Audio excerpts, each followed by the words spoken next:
You see the narrative harden, the readiness rise, and the corridor of possibility widen. Phase 2. The strike window, short, high impact. If Trump authorizes force, he will likely seek a short strike window, days, not weeks. The strike would not be about controlling territory. It would be about creating an internal effect. 1. Break the myth of invulnerability at the top.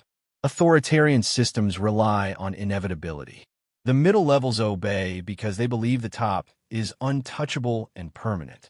When that belief cracks, obedience becomes conditional. 2. Trigger a crisis of command. The critical point is coordination. If the system stops acting like a single machine, it starts acting like competing fragments.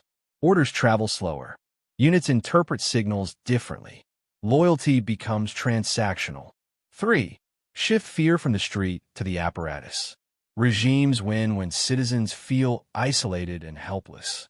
Regimes weaken when the apparatus itself feels uncertainty about tomorrow, about protection, and about accountability after the shock.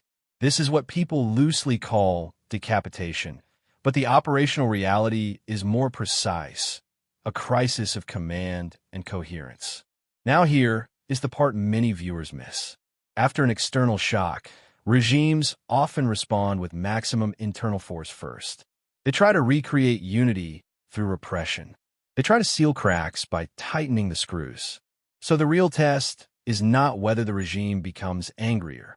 The test is whether the strike creates cracks that repression cannot seal. And the decisive variable becomes the same in almost every case. The behavior of the middle layer, the commanders, administrators, logistics officers, and local security managers who make repression function on the ground.